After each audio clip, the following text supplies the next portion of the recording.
ligado. Bom, está ligado. Eles não estão vendo. Muito bem, para quem eu não tive a oportunidade de cumprimentar ainda, um bom dia, um bom sábado. Hoje é meu último sermão, ou penúltimo, porque à tarde, às 16 horas, nós temos a nossa Santa Ceia. E eu ratifico, confirmo, repito, o convite que eu fiz durante a semana para que você participe conosco da Santa Ceia. Ah, muito obrigado, mas eu não sou membro da igreja, eu não sou adventista. Eu estaria cometendo uma discriminação espiritual se você não fosse convidado a participar conosco. Se Jesus estivesse aqui, ele te convidaria para participar. Tá certo? O único requisito é o seguinte: vir com o coração aberto para que Deus possa transformar a sua vida. Só isso. Tá bom? A Santa Ceia não é para pessoas perfeitas. A Santa Ceia é para pessoas que estão em busca da perfeição em Cristo Jesus. Pessoas que se reconhecem independentes do Salvador. Então, todos são convidados. Os horários já foram dados, às 16 horas vamos começar a cerimônia. Lavar pés vai ser um pouquinho antes. E se você nunca participou, alguém vai orientar você. Eu gostaria de ter o privilégio de tomar, juntamente com você, a ceia do Senhor. Mas agora de manhã eu tenho minha última mensagem da semana. E daqui eu já parto, amanhã já começo outra semana de oração, emendando com essa, e a gente vai até o próximo sábado, minha esposa vai comigo. Mas a gente fica feliz, viu? Muito feliz mesmo, pelo carinho da igreja, os resultados, o que está acontecendo, muito bom mesmo. Graças a Deus por tudo que eu tenho visto aqui.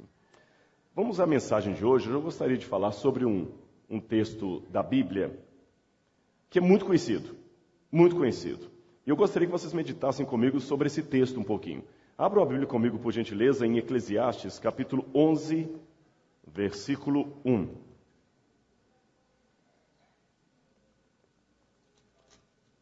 Eclesiastes, capítulo 11, verso 1.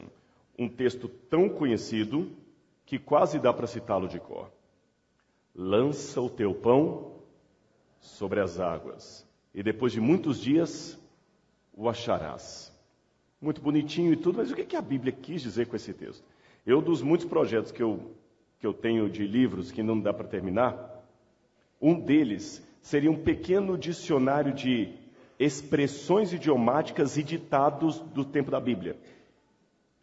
Porque ditado você sabe que não se traduz. Ditado é difícil. O ditado ele é muito regional, por exemplo, o fulano deu um tiro no pé, ele me furou o olho, ele vai comer na palma da minha mão. A Bíblia tem ditados, nós demos alguns exemplos essa semana. Ontem mesmo eu falei de uma expressão bíblica, em hebraico, apagar o nome. Quem se estava aqui lembra? Apagar o nome significa o quê? Matar uma pessoa, não é isso? Uma pessoa que tem o nome apagado é uma pessoa que morreu. A gente não fala assim em português, eu vou apagar o seu nome. Até fala apagar o indivíduo, né? Mas não apagar o nome. Apagar o nome significa morrer. E o que significa esse ditado, lança o teu pão sobre as águas e depois de muitos dias o acharás? Seria essa cena aí? Vamos literalizar isso. Se eu pegar um pacote de Vic Bold, conhecem o pão Vic Bold?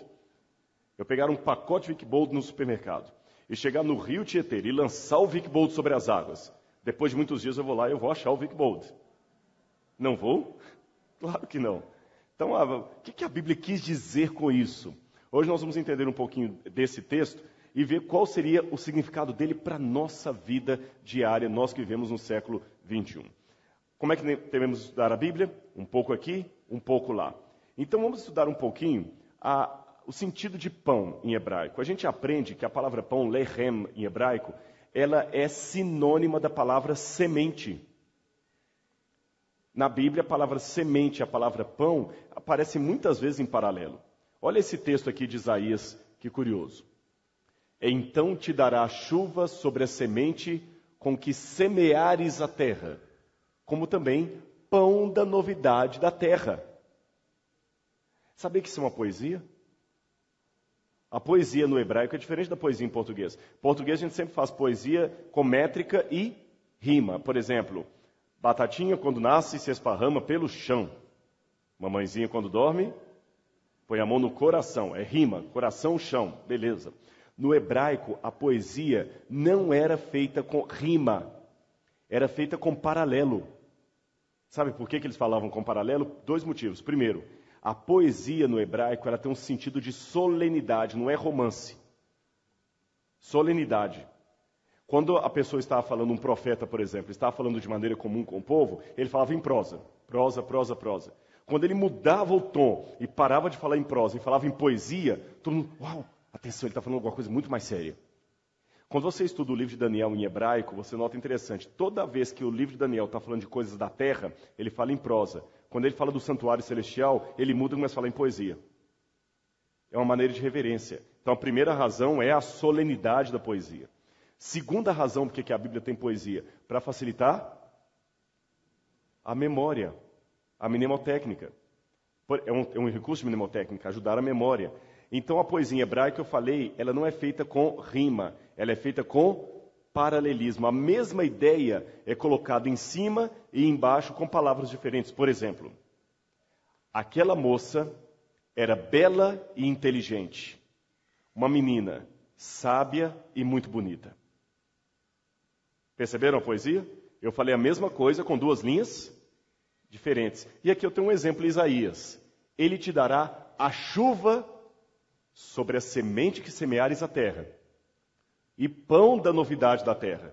Semente que semeares a terra, pão da novidade da terra. O teu gado pastará em lugares largos de pasto. Olha, já que eu aprendi que o pão e a semente são sinônimos, como é que funciona isso? Você já parou para perceber como a Bíblia fala de comida? Eu acho que um dos assuntos que mais se repetem na Bíblia é comida. Uma das temáticas, olha, o pecado entra no mundo por causa de um fruto proibido que foi comido. Só para lembrar alguns exemplos. Jacó consegue comprar a primogenitura do irmão por causa de um guisado de lentilhas, por causa de comida. Abraão, quando recebe Jesus e 2 anjos, 3 seres celestiais, lhes dá comida. Jesus no Apocalipse promete, se alguém ouvir a minha voz, entrarei em sua casa e comerei com ele e ele comigo. Quando Jesus celebra a última ceia, envolve comida. Uma vez ele falou, eu sou o pão que desceu do céu. Quem comer dessa carne que eu lhe dou, receberá a vida eterna. Como a Bíblia fala de comida, o Pai Nosso, o coração da oração, o pão nosso que de cada dia dá-nos hoje. Por que a Bíblia fala tanto em comida? Não é por glutonaria. Mas a relação daquele pessoal com a comida era diferente da nossa relação. Por isso que a gente tem dificuldade de entender o mundo da Bíblia. Hoje a gente come por motivos que eles jamais comeriam no tempo da Bíblia. Em primeiro lugar, apesar do Brasil também ter problemas de fome, é claro que tem, a gente sabe disso, mas a nossa fome ainda é um pouco disfarçada. Em que sentido que é disfarçada? Eu tenho certeza que 99,9% dos que aqui estão, ou talvez 100% do auditório, não estão preocupados com o que vão comer na hora do almoço. Todo mundo sabe que vão sair daqui e que tem uma refeição lhe aguardando. E a menos que você esteja de jejum, ou de regime, ou qualquer coisa assim, você saiu e tomou um bom de jejum. No Oriente Médio não era bem assim que a coisa funcionava. Lembra, eu estou falando de um território em que 78% é deserto, referindo-se a Israel. E no passado, nos tempos bíblicos, não havia assim, acabou a comida, vai lá no Walmart e compra mais, no supermercado. Não tinha isso. Acabou. Não tinha onde comprar. Era deserto. As pessoas tinham que viver da provisão de casa. E quando aquela provisão acabava, não tinham o que comer. O ato de comer para eles era um ato de sobrevivência, de alegria. Senhor, finalmente conseguimos comer mais um dia. Era uma coisa de cada vez. Hoje a gente come por motivos banais. Por exemplo, o futebol está tendo lá, atrasa uma pipoca, vamos comer pipoca. Está assistindo um filme, vamos comer alguma coisa. Estou chateado, vou encher a cara de comida. Estou querendo comemorar, vou encher a cara de comida. É assim. No Oriente Médio não é assim. Ou não era, pelo menos. Né? Quando a gente fala Oriente Médio, é bom diferenciar. Porque tem um Oriente Médio hoje que tem McDonald's, tem Coca-Cola, tem shopping center. O pessoal pensa que, já estou com o professor Jorge Luiz Fabro aqui, que é arqueólogo, ele sabe, né? O pessoal pensa às vezes que o Oriente Médio, o pessoal está andando de camelo lá na rua. Não é bem assim não, gente, viu? Os que foram para Jerusalém sabem. Lá você tem shopping, tem cinema, tem tudo. Mas quando eu falo Oriente Médio, eu estou falando do Oriente Médio dos tempos bíblicos. Uma amostragem que eu posso pegar hoje é a vida do beduíno, que muitas vezes ilustra ainda comportamentos da época patriarcal. Então, naquele tempo, a comida era escassa. Não se comia carne todo dia. Não tinha gado, gente. Eu estou falando de deserto. A pastagem que havia era pastagem, no máximo, para animal de pequeno porte, cabra e ovelha. Eram umas graminhas, não era pasto para boi, para boiadas inteiras. Não tinha isso. E as pessoas, quando tinha aquela cabra e aquela ovelha, não matavam a cabra e a ovelha, porque se você mata, você come a ovelha, só come uma vez. Não tinha refrigerador para ficar mantendo a carne. Agora, o leite dela, você pode tomar várias vezes. Então, não era interessante matar a sua ovelha. Quando é que eles comiam carne vermelha? 2 ou 3 vezes por ano. A carne vermelha era consumida na festa da Páscoa, que se comia o cordeiro pascal, ou quando tinha uma solenidade, uma festa muito importante, um casamento, uma comemoração. Por exemplo, o filho pródigo reclama com o pai, falando assim: pai, há quanto tempo eu te sirvo e o senhor nunca me deu um novilho cevado para comemorar com os meus amigos? Esaú chega em casa correndo e tem coragem de vender a primogenitura dele por um guisado de lentilhas. Então as pessoas não tinham carne todos os dias. Tinha algumas frutas que dão na região, como o damasco, como a tâmara, mas não era uma grande fartura de frutas. O mel era mel de tâmara, não era o mel de abelha. Quando a Bíblia fala terra que emana leite e mel, o mel é mel de tâmara. E o leite é leite de cabra, não é leite de vaca. Então é uma realidade diferente da nossa. E aqui no Brasil a gente fala muito: eu vou garantir o arroz com feijão dos meninos. Sabe qual que era o arroz com feijão da época? O pão. Pão era uma coisa que certamente você teria todo dia. Porque o pão era mais fácil. E como é que era feito o pão? O pão principalmente era feito de trigo e cevada. O de trigo era o pão mais rico, mais forte, mais caro. O de cevada era o mais simples, era para matar a fome. E ali tinha os nutrientes. Então aqui você tem as hastes de trigo e de cevada. Agora, olhem essa... e só um detalhe. Quando eu falo hastes de trigo, de cevada ou espigas, não é de milho. O milho não era cultivado naquela época. Tá certo? Mas peraí, pastor, é aquele sonho de José que ele vê as espigas, não eram espigas de milho. Às vezes, algumas traduções erradas. O meu livro tem na primeira edição saiu com um errinho lá, que eu pedi para corrigir na outra, que na verdade a palavra corn, em inglês, significa tanto milho como grão. E acabou deixando como, no erro de tradução ali, ficou como milho. Isso aí foi corrigido em outras edições. Então, não era cultivado milho na época de José. Isso veio depois, eles não tinham milho na época. Então, quando fala grãos, entenda como sendo, principalmente, cevada, centeio, trigo. Ok, vamos mais uma passagem de Isaías. Olha essa passagem. Bem-aventurados vós, que semeais junto às águas. Interessante, eu falei com vocês que na Bíblia a palavra pão é sinônimo de qual palavra? Semente. Semente, semear. Bem-aventurado vós que semeais junto às águas. Eu acho que isso já dá uma primeira luz para eu entender o verso. Lança o teu pão sobre as águas. E a continuidade do verso diz: e dás liberdade ao pé do boi e do jumento. Olha a foto do que é dar liberdade ao pé do boi e do jumento. Às vezes eles pegavam um boi e um jumento para fazer parte ali da eira. Mas como é que era todo esse processo de colheita? Bom, deixa eu mostrar para vocês como é que funcionava. Imagina um fim de colheita. Lembra, eu estou falando de uma região de deserto. Não havia supermercado, como tem hoje, nem shopping center. As pessoas viviam daquilo que plantavam. É lógico, havia negociação de alimento, é claro. Eu estou falando, mas não com a facilidade que você pode ir num lugar 24 horas e comprar. Não era assim. A compra era mais difícil, dependia do mercador que passasse, ou se você morasse numa cidade, a cidade também dependia da lavoura. E em Israel, só há 2 períodos de chuva por ano. 2. Fora esse período, não chove mais. 2 estações chuvosas. Uma que acontece mais ou menos lá pelo mês de abril, e a outra que acontece lá no final do ano, pelo nosso calendário, pelo mês de outubro, novembro. Fora esse período, não cai nenhuma gota. Nenhuma gota. 2 estações chuvosas. Qual que é a primeira? Abril. E a segunda? Outubro, novembro mais ou menos. O resto é seco, não cai uma gota d'água. A terra fica dura, então não existe como você plantar entre safra. Lembrem-se, eu estou descrevendo Israel dos tempos bíblicos. Hoje tem irrigação artificial e outras coisas. Não há como plantar. Então, quando a colheita era farta, gente, para eles, era um motivo de muita alegria. Não pense em comida nos tempos bíblicos como você come hoje. Mudou a nossa relação com a comida. Para você entender um pouquinho mais do tempo bíblico, você já assistiu os Chaves? Os Chaves, vocês sabem que, embora passe até hoje, ele foi feito há uns 30 anos atrás, se não mais.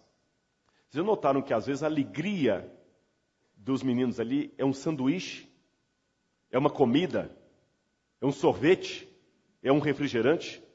Vocês notaram que hoje as crianças não têm mais tanto essa... Eles comem muito, e até muita porcaria às vezes, infelizmente. Os pais dão muita porcaria para os meninos, muito açúcar, muita coisa assim. Mas a despeito disso, você nota que as crianças hoje não ficam assim mais vidradas em comida, como eu na minha infância. Vocês notaram isso? Eu lembro que a gente não podia comer em público, porque podia ter uma criança vendo você comer, e eles falavam de aguamento, não existe isso, né? Mas a criança via e ficava com vontade. Hoje não, eu posso comer um sanduíche na frente de qualquer criança aqui, que ela não vai ficar olhando para mim com vontade. Porque a fartura deu para as crianças hoje uma outra relação com a comida. Não tem mais aquele negócio assim, a caixa de bombom garoto, que fica lá em cima do guarda-roupa para o menino. Hoje você come bombom garoto, pode deixar lá em cima do armário, os meninos nem ligam mais. Não tem mais aquele negócio de passar assim e ficar contemplando o sorvete ali. Mudou, porque tem tanta comida que a relação é outra. Por isso que é diferente para o jovem de hoje entender quando a Bíblia fala de comida. Gente, no deserto não tinha tanta comida como vocês têm. Água, muito menos. Então, num clima de deserto, uma chuva... Eu lembro que uma vez eu estava no Egito e eu assustei, foi a primeira vez que eu tinha ido para o Egito. Eu estava numa van com um motorista e um outro rapaz. Daqui a pouco ele começa a falar em árabe com o motorista e olha para ele e fala assim, está chovendo, está chovendo. Sim, e esse está chovendo era uma garoa que começou a cair. Mas ele vibrou tanto que parecia brasileiro se caísse neve. Porque não é normal a chuva lá.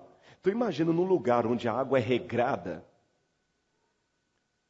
Jesus falando assim, eu sou a água da vida. A promessa de Deus na Nova Jerusalém terá um rio da vida, um rio que flui águas vivas. Para eles tinha uma dimensão, para você falar assim, o céu vai ter água, o rio da água da vida, daí. A água tem na minha casa também, mas imagine com a mentalidade deles. Então a colheita era algo tão importante que o pessoal fazia a festa da colheita.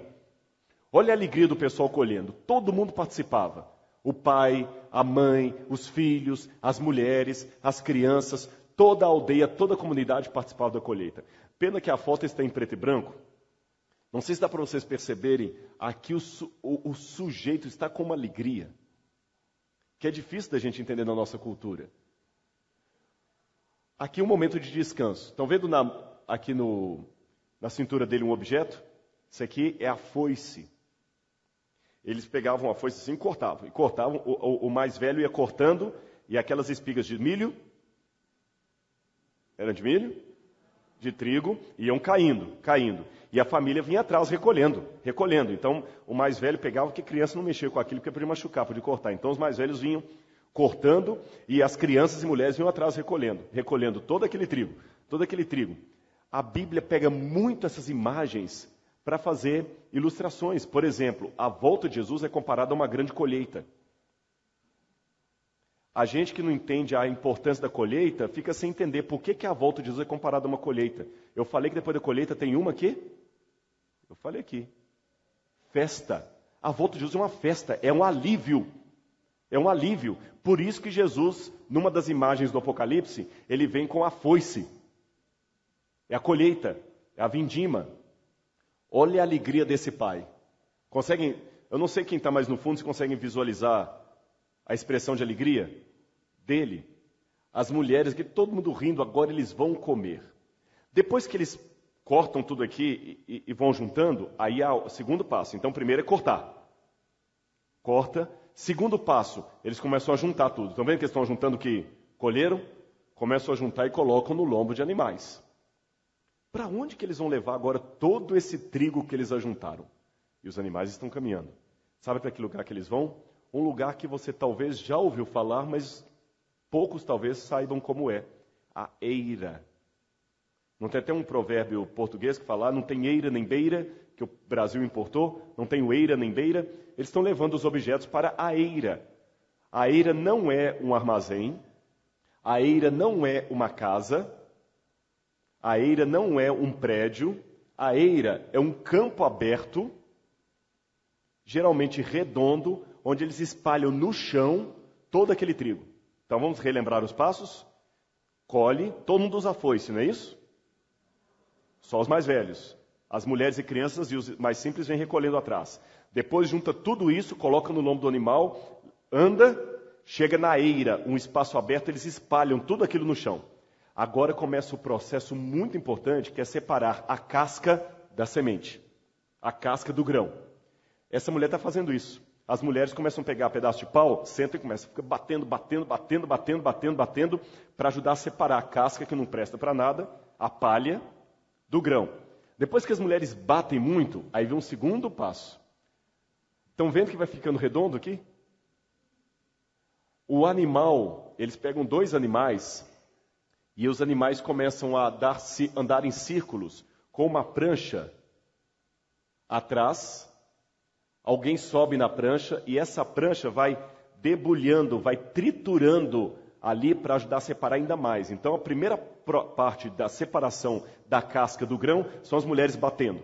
A segunda parte, depois que elas batem bastante, os animais começam a andar em círculo ali para triturar bastante aquilo. Eles colocam até um menino em pé. Estão vendo a prancha aqui de madeira? Essa prancha tem na base dela várias pedras que ajudam a triturar aquilo. Isso era usado desde os tempos bíblicos. E o menino põe o peso aqui. E a gente aprende muita coisa disso aqui. Por exemplo, vocês, aqui o menino passando, vocês notam, a outra imagem estava melhor, que aqui temos 2 bois. Você podia até ter um boi e um jumento, como eu mostrei naquela lá, ou 2 jumentos ou 2 bois. Mas tinha uma coisa muito importante. Os 2 tinham que ser do mesmo porte, da mesma altura e do mesmo temperamento. Por quê? Se você tem um boi muito velho com muito moço, um vai querer ir mais na frente do outro. Se você tem um muito mais alto e o outro muito mais baixo, o que acontece com esse pau que fica aqui no meio? Vai ficar torto, não vai dar para rodar. Esse pau que fica no meio dos 2 aqui é o jugo. E a Bíblia, pegando essa ilustração, falou assim: não vos prendais em jugo desigual com o descrente. A imagem é essa. Jesus era um carpinteiro, Jesus não era marceneiro, Jesus não fazia móvel. Jesus trabalhava com construção de casas. A palavra para carpinteiro em grego é tekton. Você não fala arquiteto? Arquitecton, o chefe dos construtores. Mas Jesus sabia mexer com madeira. E muitas vezes ele podia entender como é que era feito um bom jugo, que não machucava o animal, que não tinha lasca, que não tinha ferpa. Aí ele fala assim: tomai sobre vós o meu jugo, porque ele é suave, ele é liso, ele é bem feito, ele não machuca o animal. Estão vendo quantas imagens da Bíblia a gente pega a ilustração do que eles viam? Bom, por que o menino está andando com a prancha aqui mesmo?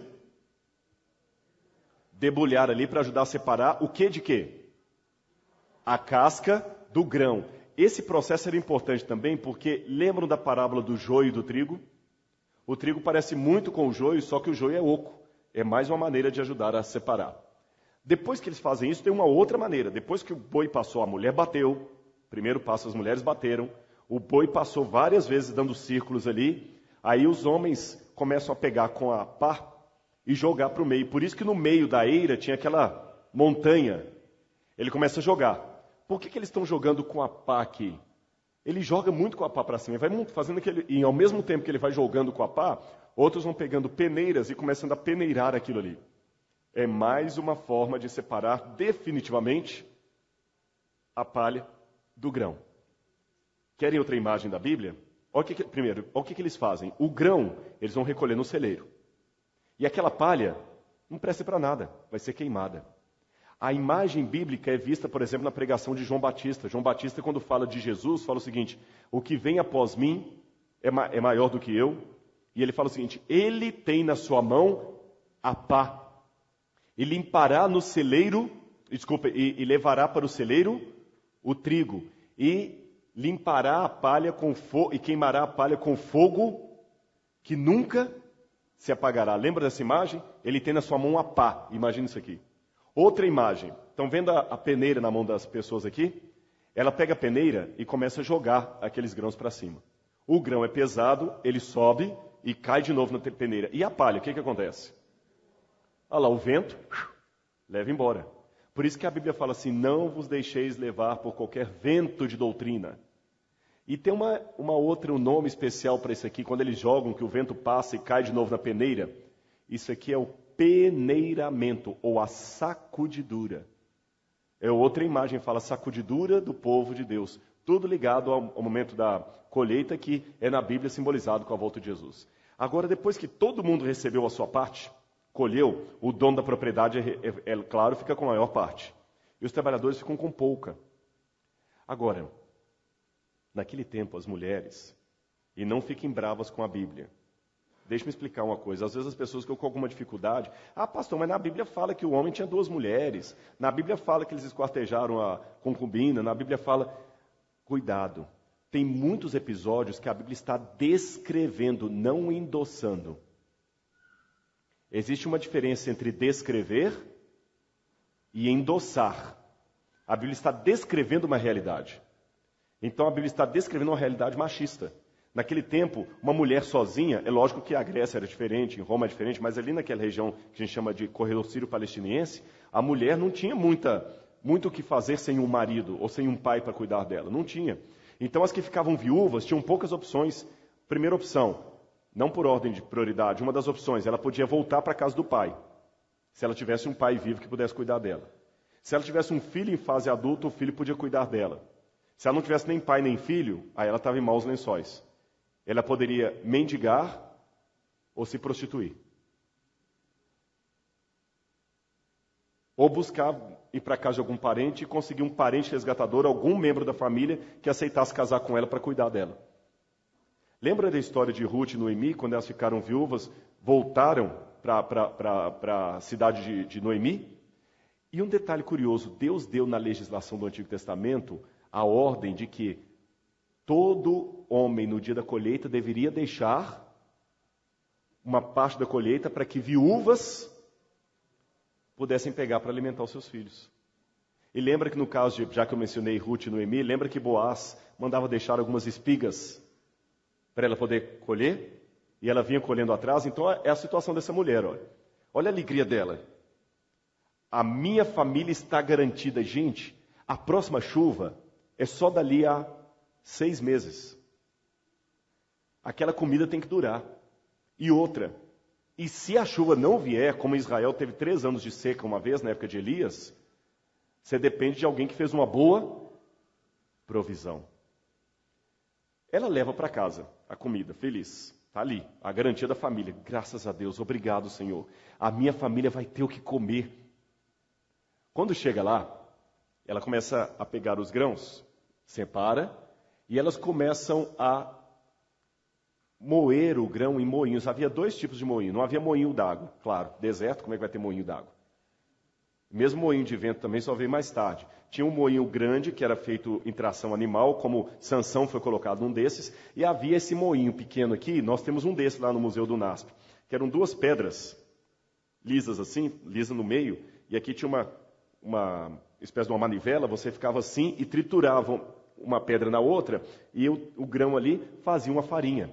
Aquela farinha ela usava, preparava o pão, que geralmente era simples. Ela pegava a farinha, pegava um outro elemento que é rico na terra de Israel, que é a oliva, a azeitona, pegava o azeite da azeitona, misturava com aquilo, fazia tipo um pão pita, aquele pão sírio, e ali assava e a família comia. Olha a sabedoria de Deus. No ambiente seco, que o clima não é úmido como o Brasil, a semente fica meses e meses e meses sem estragar. Anos. Não mofa. Então, sem geladeira, sem lugares condicionados, olha a sabedoria de Deus, a semente durava. Então, ter a semente estocada em casa era garantia de comida pelos próximos meses e meses e meses. Por isso que podia faltar a tâmara, podia faltar o damasco, podia faltar o mel, podia faltar o leite, mas o pão você tinha. Por isso que o pão ficou como sinônimo da comida do dia a dia. Quando eles iam comer, falavam assim, vamos partir o pão. E Jesus entrou em casa de um fariseu e ali iam comer o pão, partir o pão. Eu sou o pão que desce do céu. O pão nosso de cada dia dá-nos hoje. O pão. Só que havia um problema. Toda vez que ela ia lá e tirava o grão e fazia farinha, o que ia acontecendo com o estoque? diminuindo, diminuindo, diminuindo. E se o estoque estava diminuindo e o período estava passando e a chuva não chegava, começava uma aflição. Uma coisa interessante dos beduínos até hoje no Oriente Médio, desde os tempos de Abraão, vocês já viram fotos, eu até mostrei num dos dias aqui que eu falei de Abraão, as tendas dos beduínos. A tenda de um beduíno é feita de cabelo de cabra. Pelo de cabra. Não é da pele, pelo. Não confundam, não é a pele, o pelo. O cabelo mesmo. Eles trançam e fazem aquele pano da tenda, fica mais ou menos assim, olha. Você olha, tem muito buraco. Mas por que tem muito buraco naquele pano ali? É óbvio, porque durante o dia o vento bate do deserto e refrigera dentro da tenda. Então dentro da tenda fica com uma temperatura boa.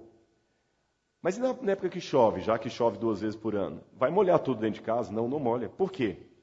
O pelo da cabra, ele é sensível à umidade relativa do ar. Quando vai chover, a umidade relativa do ar aumenta. Quando aumenta, o que acontece com o pelo? Ele incha. Quando ele incha, fecha os poros. Aí a tenda fica fechada, não molha lá dentro.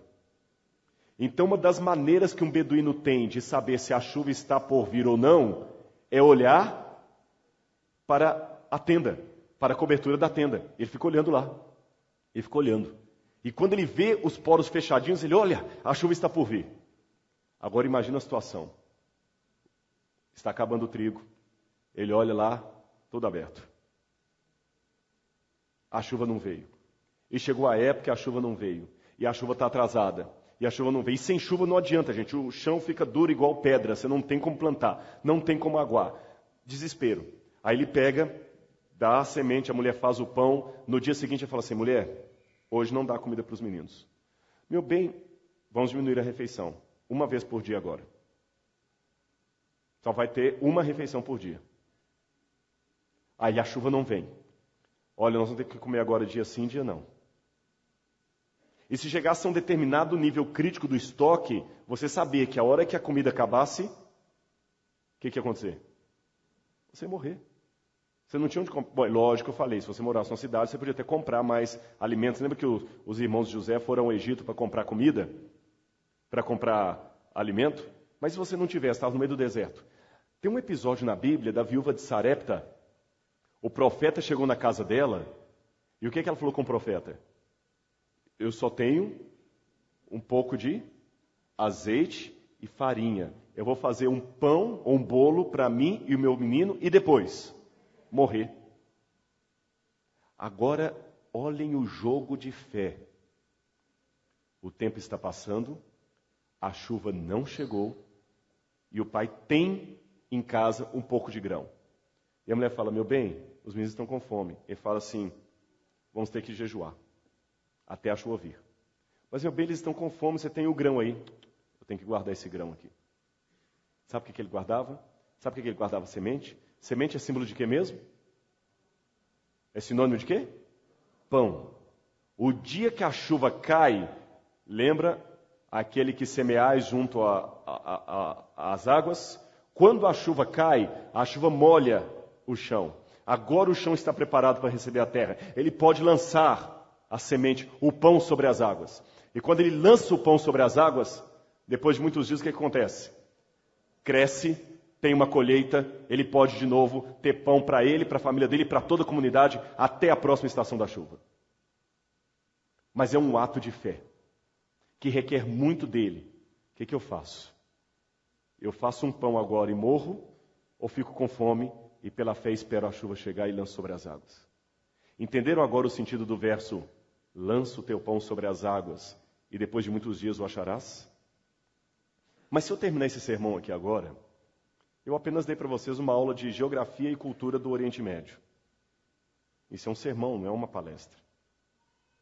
O que significa, pastor, hoje, lançar o pão sobre as águas? Como você falou no sermão, a minha realidade é outra. Eu não planto. Quando eu estou com fome, eu vou ao supermercado. Eu vou ao fast food, eu como num restaurante, eu não planto. Quando eu quero saber se a chuva vai vir ou não, pela meteorologia, eu não fico olhando pelo de cabra unindo. Minha realidade é outra. O que significa hoje, para mim, lançar o pão sobre as águas? Eu vou falar com você o que é. Ter a coragem de fazer o que outros não estão fazendo. ter a coragem de ser cristão num mundo que está dando as costas ao cristianismo. Eu vou contar uma história para vocês que ilustra o que significa lançar o pão sobre as águas. É uma ilustração. Esse homem que vocês estão vendo, ele teve a coragem de fazer isso. Um cristão autêntico, como poucos. Um homem que me leva a pensar que santidade hoje, ser santo, é fazer aquilo que é óbvio e a maioria não está fazendo. Ser santo é fazer o que todo mundo deveria fazer, mas não estão fazendo. É lançar o pão sobre as águas e Deus vai te dar a colheita lá na frente. Olha o caso desse homem. O nome dele, Nicholas Wilton. Ele está segurando uma menininha no colo, vocês estão vendo? Essa foto foi tirada no auge da Segunda Guerra Mundial. Preste atenção nessa menininha, porque vocês vão conhecê-la depois. E preste atenção no rosto de Nicholas Wilton. Vocês notam que ele está tentando sorrir para a câmera, mas ela está assustada. Sabe por que ela está assustada? Nicholas Wilton era um enfermeiro que trabalhava na antiga Tchecoslováquia. Hoje não chama mais Tchecoslováquia.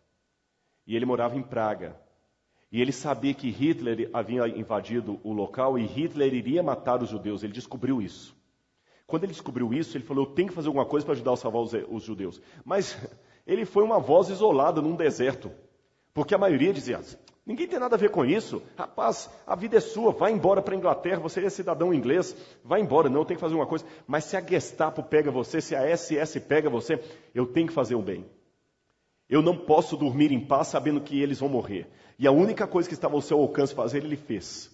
Ele falou, não posso salvar todos os judeus, mas posso salvar as crianças. Ele convenceu famílias judias a darem para ele, de papel passado, crianças para adoção. E ele conseguia na Inglaterra lares para adotarem essas crianças. Ele tinha uma esperança que quando a guerra acabasse, esses pais podiam sobreviver e aquelas crianças voltariam a encontrar os seus pais. Ou, se não sobrevivessem, pelo menos elas teriam um lar na Inglaterra. Ele conseguiu, ele juntou todo o dinheiro, ele pegou dinheiro, empréstimo em banco, ele vendeu tudo que ele tinha, pegou um bom dinheiro e começou a pagar para tirar documento, para comprar passagem. Ele fretou vários vagões de trem de ferro para levar crianças que os seus pais judeus lhe confiavam nas mãos. Aqui ele comprava comida e ia dando para as crianças durante o trajeto. Olha o olhar de assustada dessa menina. Crianças de todas as idades, 13 anos, 10 anos, 8, 3 anos de idade. Agora imagina a dor de uma mãe tendo que entregar um menininho de 3 anos. Olha o susto dessas crianças, elas nunca mais vão ver os pais. E ele as levou para a Inglaterra. E muitas sobreviveram, os pais morreram. A grande frustração de Nicholas Wilton, que ele contou depois, é que ele conseguiu tirar 6 vagões da Tchecoslováquia. Mas um 7º vagão, infelizmente, foi interceptado pela Gestapo. E mais de 100 crianças que estavam naquele vagão foram levadas para o campo de concentração e mortas numa câmara de gás. Ele tinha angústia, porque ele estava com a fotografia de todas elas, o nome, e estava em Londres esperando, e ele não embarcou com elas, elas não chegaram. Olha a grande angústia. Aqui você tem a lista datilografada, ele era muito organizado das crianças, e ele fez um scrapbook. E nesse scrapbook ele colocou a fotografia das crianças, a lista, o nome judeu dela, o endereço dela na Inglaterra. Só que depois que ele entregou as crianças, a guerra acabou, ele foi para Londres, o tempo passou, ele se casou muitos anos depois, nunca contou isso para ninguém. E a esposa dele, anos e anos depois, estava limpando o sótão da casa, quando ela descobriu aquele scrapbook, cheio de listas, estão vendo aqui? Nomes, datas, alguma coisa escrita à mão, outras a máquina de datilografia, a foto das crianças. E a esposa dele perguntou assim, o que é isso? E ele contou a história para ela. Isso aqui, na época da guerra, eu fui obrigado a tirar algumas crianças da Tchecoslováquia para que não morressem nas mãos de Hitler. E essas crianças estão onde? Estão espalhadas aí pela Inglaterra, não tive mais contato, não sei o que aconteceu, já passaram mais de 30 anos. E a esposa, mas você é um herói. Ele falou, não sou herói. Eu simplesmente fiz o que alguém que tem o temor de Deus deveria fazer. O que estava no meu alcance era aquilo. E até hoje eu sofro. Ele contou para ela do vagão das crianças que morreram. E a esposa dele falou, o pessoal tem que conhecer isso. E a notícia chegou lá na Tchecoslováquia. E ele voltou na Tchecoslováquia. E a esposa mostrou o scrapbook lá. Ele tinha, por exemplo, guardado o cartão de identificação das crianças com carimbo nazista ainda para passar na fronteira. Cartas de pais em alemão e inglês agradecendo porque ele estava fazendo para o filho. Algumas cartas dramáticas. Eu li algumas delas dizendo assim, eu não vou mais ver o meu filho, mas por favor, diga a essa família que só não deixe o meu filho esquecer que o pai dele não o abandonou. Cartas dramáticas de pessoas que morreram sem ver os seus filhos crescendo. E eles prestaram uma pequena homenagem nele na Tchecoslováquia. E algumas das crianças que ele tinha salvo apareceram lá. Por exemplo, Thomas Berman. Hoje é um senhor, avô. E aqui Thomas Berman está segurando na mão um cartão de identificação de quando Nicholas Wilton tirou de lá. E eles fizeram até uma estátua para ele lá na Tchecoslováquia. Antes aqui a família de Thomas Berman, ele, a esposa, a cunhada e 2 filhas. Você já parou para pensar que essas 2 meninas não existiriam se Nicholas Wilton não houvesse salvo essa criança que hoje é um avô? Quanta coisa você faz hoje que vai ter um resultado lá na frente? O pão que você lança na água. Como eu falei, eles colocaram até uma estátua em homenagem a ele lá na estação de Praga, de onde ele saiu com as crianças. Um dia a BBC de Londres convidou para uma entrevista. E lá em Londres você tem um programa, um talk show, tipo Jô Soares, só que é apresentado por uma mulher. E durante o momento que ela estava apresentando o show, ela foi fazer uma entrevista com Nicholas Wilton, para contar para a Inglaterra a história daquele homem e do livro que a esposa encontrou no sótão 30 e tantos anos depois. Veja um trechinho dessa entrevista e eu vou mostrar para vocês o que acontece. Por favor, coloque a entrevista. Nicholas Wilton está no meio aqui, ó, esse senhor aqui. Aumenta só um pouquinho o som, por gentileza. Então aqui está 664 crianças que ele conseguiu salvar. Aqui está o scrapbook de Nicholas Wilton, a fotografia dele com aquela menina que eu mostrei para vocês. Tá vendo? E ela fala, senhor Nicholas Wilton, nós queremos conhecer essa história que o senhor está apresentando hoje. E ela fala, é muito interessante esse livro, um livro muito bem organizado, as listas, ainda com papel amarelado, de tudo que ele datilografou, com o nome. E ela destaca na lista o nome de uma criança chamada Vera Diamond. E ela fala, senhor Nicholas Wilton, eu tenho uma surpresa para o senhor. Vera Diamond está aqui hoje, está sentada do seu lado. É uma das crianças que o senhor salvou. E ele não sabia. Percebam a emoção. A maioria das crianças que ele salvou se tornaram médicas, psicólogas, assistentes sociais. Olha a emoção desse homem. Ela só fala assim, obrigado. Não precisa falar mais nada. Obrigado. Ele mal está recuperando da emoção quando uma outra mulher do lado fala, por favor, dá licença, eu também gostaria de ter a palavra. Eu gostaria de dizer que eu também sou uma das crianças que o senhor salvou. Muito obrigado, senhor Nicholas Wilton. Eu fui salva pelo senhor. E nesse momento, quebrando todo o protocolo jornalístico, a apresentadora pergunta, por gentileza, eu gostaria de saber quantos no auditório foram salvos por Nicholas Wilton. Fiquem em pé. Lança o teu pão sobre as águas, porque depois de muitos dias o acharás. Alguns querem ser reconhecidos por serem ricos, famosos, bonitos, inteligentes. Eu tomo uma decisão na minha vida. Todos os dias, eu quero ser reconhecido por fazer o bem. Para que quando Jesus vier nas nuvens do céu com poder e grande glória, Ele possa sorrir para mim. Eu creio que neste último momento que eu estou com vocês, possa ser essa a sua decisão. Eu pergunto, você vive ou você existe?